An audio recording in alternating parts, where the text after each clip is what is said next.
Hi, this is Josh from Mindermast Game Lab. In this video, I'm going to show you the basics of how to play my game, The Grand Expedition. Each player controls a team of explorers competing to get the most fame. Each team has different starting abilities and different upgrades they can buy during the game.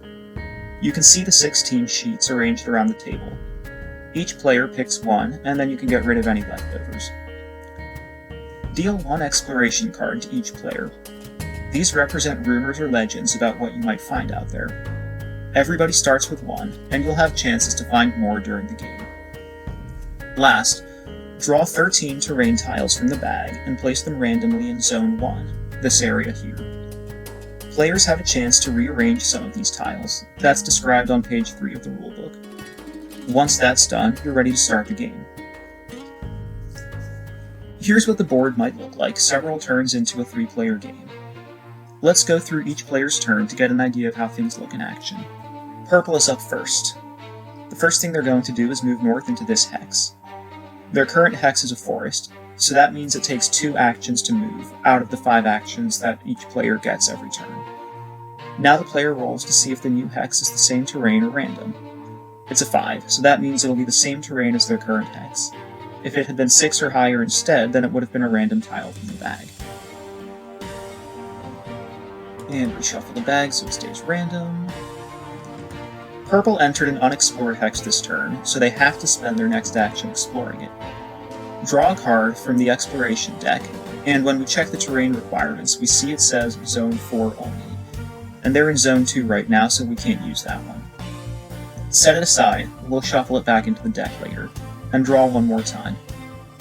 This one says any terrain, so that's what they find here. It's a dungeon, so they must choose to fight, negotiate, or escape. Since they're exploring a new hex, that's still part of the same exploration action. This one roll won't cost any additional actions. Looking at Purple's sheet, we see that fight is their best score right now, so that's what they'll do. Roll the die. 7 plus that fight score of 4 is a total of 11, and the fight difficulty for this card is 9, so that means the player wins. That 5 in parentheses is the amount of fame that you get for winning the fight here. So we'll go over to the score track and move Purple up 5 points. The card also says it's worth 2 loot. So now we take 2 cards from the loot deck, and we can discard the dungeon card as well now that it's been cleared. Okay, 2 loot cards, and we see that Purple got some gold, which they can use to buy upgrades later, and also a magic item, which gives a permanent bonus now, and then another bonus if Purple gets the complete set. You can see at the bottom of the card what set it is and how many cards you need to complete it. Now technically Purple still has 2 actions left, but for this tutorial we're just going to skip that and go to the next player's turn, which is Red. Red will start by moving southwest to this blank hex. Their current hex is a hill, so that also costs 2 actions to move out of, and again we'll roll to see if it's the same type of terrain or random. This time it's a 6. So random tile from the bag. Ooh, and it's a swamp. So we move Red's tile into the new hex, and again, no one has explored here before, so Red has to do that with their next action.